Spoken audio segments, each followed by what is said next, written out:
Anyway, but like you said, So who the I think that's. are you? I'm sorry. You don't just leap up and start yelling. I don't care who you are. well, I was just. Seriously? Ma'am, how'd you get here? I got a ride. Yeah, you did. Who'd you get a ride from? Come on back up to the podium. I got a ride from Kayla Miller. Yeah. That's a Because I problem. was told he was allowed to be here today. Pardon? Today, we're in Judge Simpson's courtroom where chaos is hitting the fan before anyone even catches their breath. The judge is kneed in a case when suddenly the defendant gets caught in her tracks for violating her no-contact order right under his nose.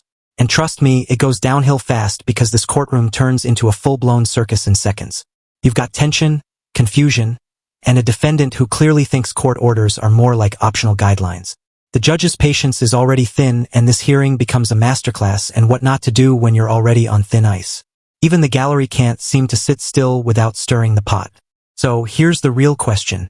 How do you manage to violate a no-contact order inside of the courtroom?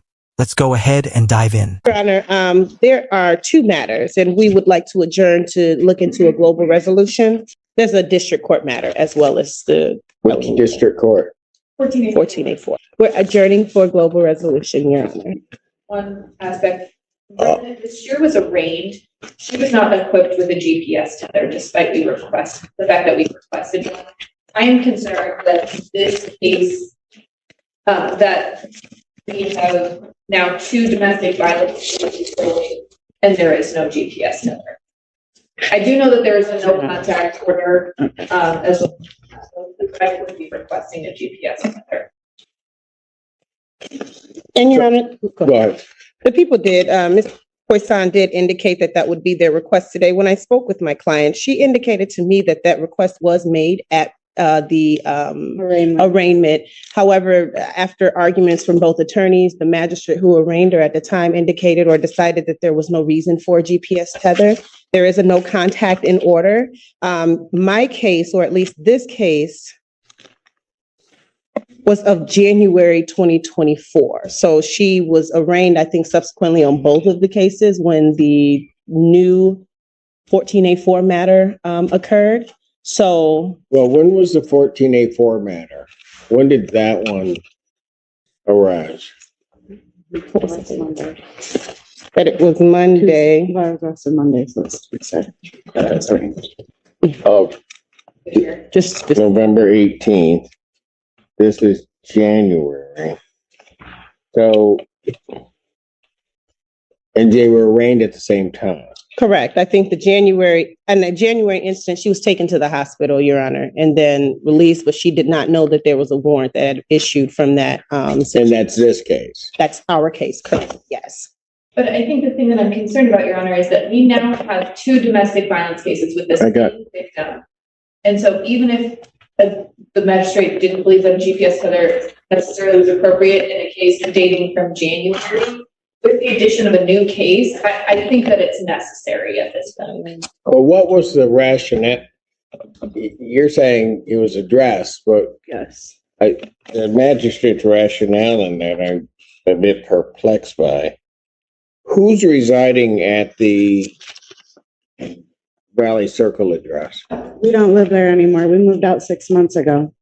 Well, that's even more concerning because that's the only address I have for the defendant. The address that is associated with the other complaint, the new case, is on Riker Road. Right. Okay, I see that. So the Riker Road address is whose address?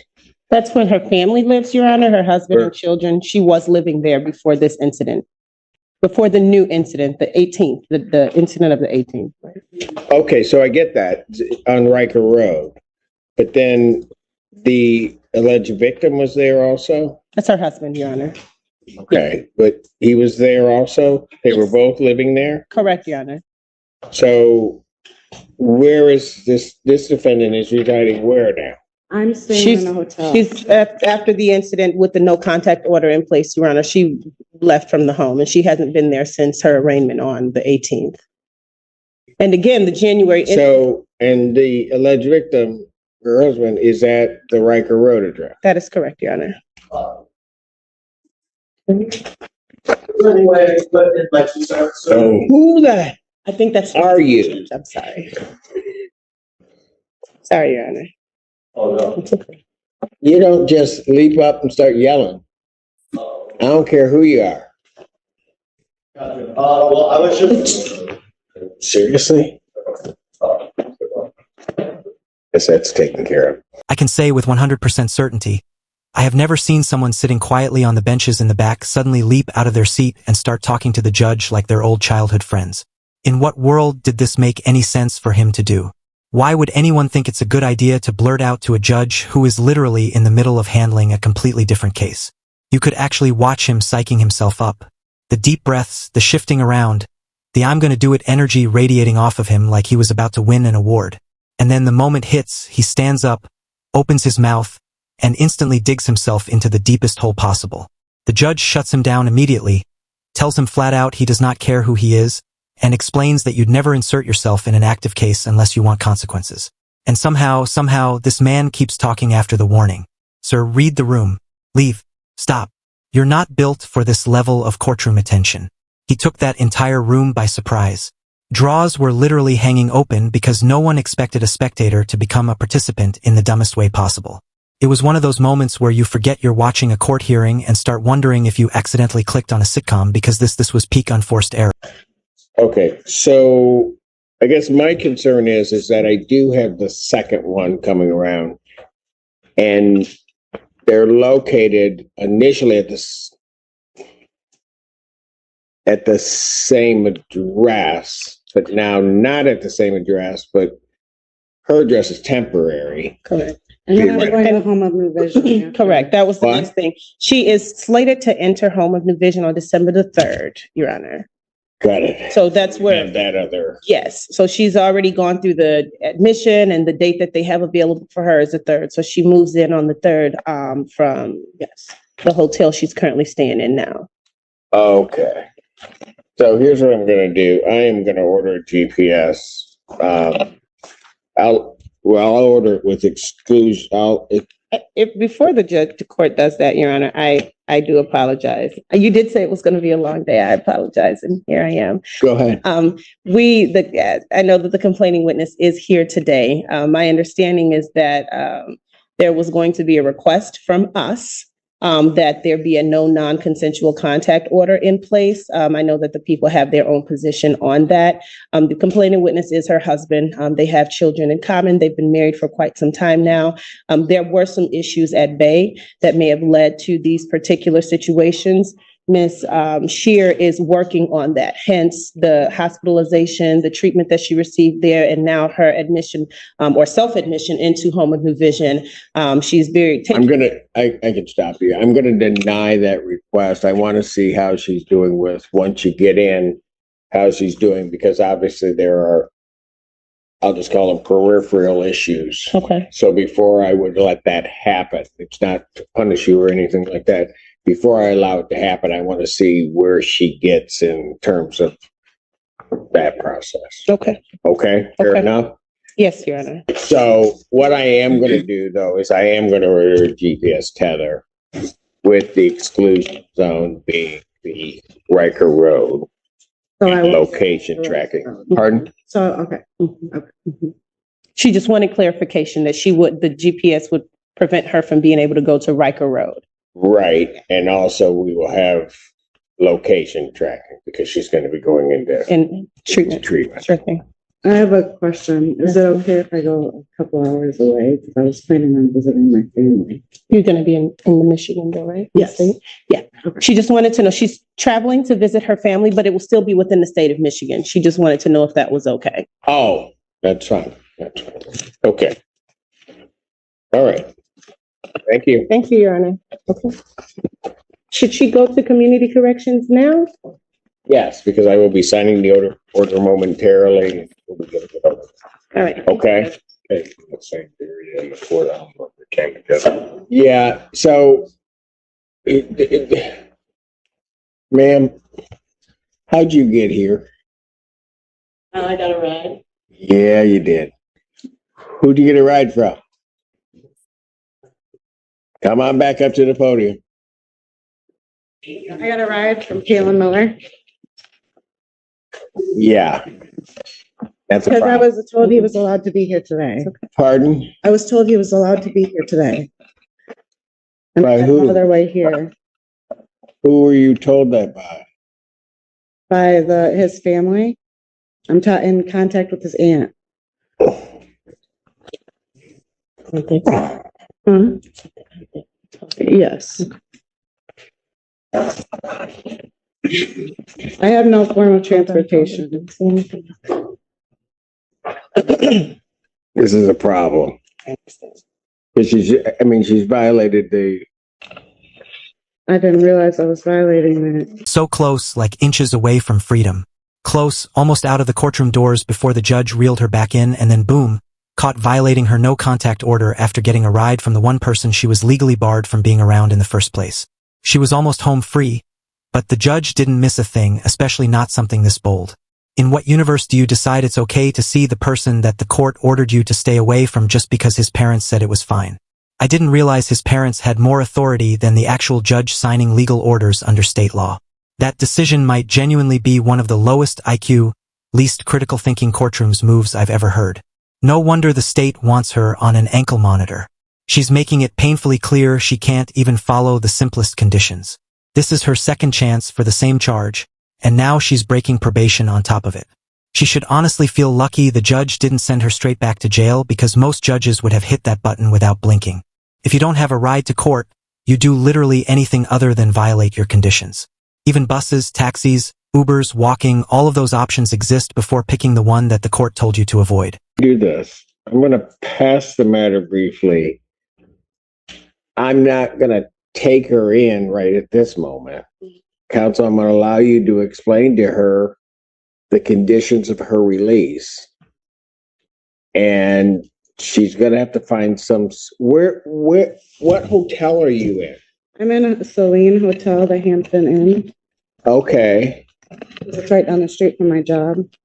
So I can. Gotcha. So I understand that, but she's going to have to figure out something else. So I'm going to allow you to sit and talk with her, but somehow or another, you're going to have to come up with a plan. If I'm not satisfied with that plan as to that, and there are people telling her things that are against her order, I'm going to have no option but to lock her up. I understand. But I'm going to give you a chance to talk to her about it. Thank you, Your Honor. Thank you. I'll pass it. Court recalls the case Buell versus Patsy Shear. Morgan Poisson from Eagle and Assistant Public Defender to we have Ms. Patsy Shear, who is approaching. Ms. Shear, could you state your name for the record again? Shear. All right. Your Honor, thank you very much for the opportunity to speak with my client. I have explained to Ms. Shear the situation that we're in, and obviously the court's concern. Ms. Shear indicated to me that when I had originally spoken with her, there was an aunt of the family who was speaking with me on her behalf. She was also on the three-way. She explained to me that this aunt is actually the aunt of her husband, who she's known for over 15 plus years and plays the role of an aunt for her as well. So the information that she had received was from this aunt, and she was under the impression that since he was to be coming to court, that him bringing her to court was not necessarily a violation. I completely understand how that looks. And the fact that it doesn't, I think for those of us who are very familiar with the criminal justice system, it makes no sense to us, but she does not have a significant history or much contact with the court system or the criminal justice system. I would like to talk about moving forward what our plan is, though. Go ahead. She is very apologetic to the court. There was no blatant disregard for the court's orders. She indicated that she is currently staying at the Hampton/Hilton Inn in Saline. She works at the Wendy's in Saline full time, and she says that that's the best hotel for her because she can walk right to work. She has been there. I asked her for proof. She has her room key. She said she checked in on the 19th when she was released from custody during the time of her arraignment. She has been working there as indicated as well. Her plan, she also asked the court about permission to go to Grand Rapids because Her entire family lives in Grand Rapids. She has no family here in Washtenaw County or the Detroit area. So she would be going to Grand Rapids to stay with her family for the holidays. She would be there until Saturday. She's coming back and she would be going to Hampton/Hilton from that Sunday or Saturday, whenever she gets back, until Wednesday when she's able to get into Home of New Vision. She said she tried to get it to where she could go straight from Grand Rapids to Home of New Vision. They did not have any availability until the date for the 3rd. So she plans to be there. They've informed her it's a 4 to 6 week program. Her plan is to stay there the entire 6 weeks. I don't want to go into too much detail about what had happened at the time of this particular offense, but there were some significant mental health issues that were at bay. The report indicated that she had been the one calling the police because of a particular state of psychosis that she was in at that time. She has been working with CMH. She's been getting mental health treatment. They've advised her that we needed to do substance abuse treatment, which is what she's doing right now. What we're asking, I know traditionally in this situation, the court does not take lightly a violation of a bond order. And we're asking that the court allow her, she has a way to get home today. She has the Uber app pulled up on her phone. I've told her that I will show her exactly how it works. She's never done it before, but she'll be able to get the Uber to take her back to the hotel. She's supposed to work this evening at 5, and she would be working tomorrow and then hopefully leaving for Grand Rapids after work tomorrow. Anything from the people? All right. So let me ask you this, ma'am. You're a CMH consumer client, right? Yes, Is your husband also? not to my knowledge. I think the thing that I'm worried about is, I will indicate you should not have been or having that type of contact with him. You understand that? I understand that now, sir. All right. I don't see it as something that she intentionally tried to do because it certainly wouldn't have been to her benefit to do that, I don't think. I will order an exclusion zone. I'm going to order the exclusion zone, Heather. All right, that will also track you. You Okay. understand that? Yes. So we'll know where you are. And I think I'll just leave it at that at this point. Okay. Thank you, Your Honor. Give you a bit of a break, but don't let that kind of thing happen again.